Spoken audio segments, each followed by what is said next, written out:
Part 4. Jack. Detention.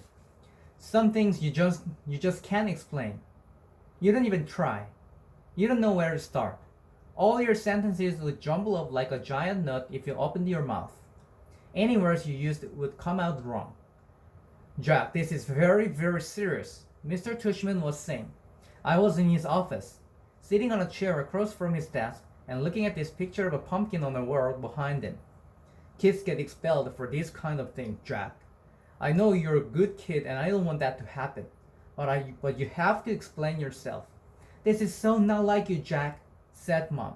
She had come from work as soon as they had called her. I could tell she was going back and forth between being really mad and really surprised. I thought you and Julian were friends, said Mr. Tushman. We're not friends, I said. My arms were crossed in front of me. But to punch someone in the mouth, Jack? Said Mom, raising her voice. I mean, what were you thinking? She looked at Mr. Tushman. Honestly, he's never hit anyone before. He's just not like that.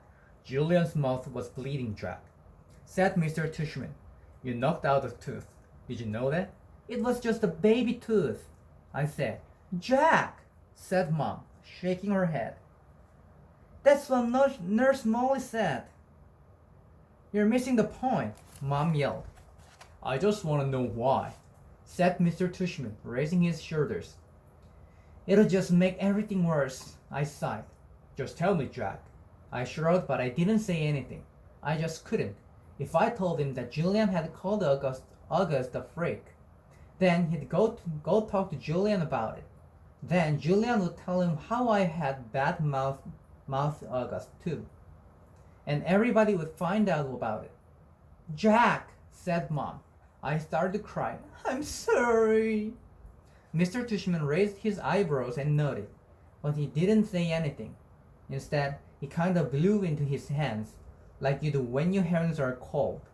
Jack, he said, I don't really know what to say here. I mean, you punched a kid. We have rules about that kind of thing, you know? Automatic expulsion. And you're not even trying to explain yourself. I was crying a lot by now. And the second Mom put her arms around me, I started to bawl. Let's said Mr. Tushman, taking his glasses off to clean them. Let's do this, Jack. We're out for winter break as of next week anyway. How about you stay home for the rest of this week, and then after winter break, you'll come back and everything will be fresh and brand new. Clean slate, so to speak. Am I being suspended? I sniffled. Well, I said. Well, he said, shrugging. Technically, yes, but it's only for a couple of days. And I'll tell you what, while you're at home, you take the time to think about what's happened. And if you want to write me a letter explaining what happened, and a letter to Julian apologizing, then we won't even put any of this in your permanent record, okay? You go home and talk about it with your mom and dad, and maybe in the morning you'll figure it all out a bit more. That sounds like a good plan, Mr. Tushman, said Mom, nodding. Thank you. Everything is going to be okay, said Mr. Tushman, walking over to the door, which was closed. I know you're a nice kid, Jack. And I know that sometimes even nice kids do dumb things, right? He opened the door.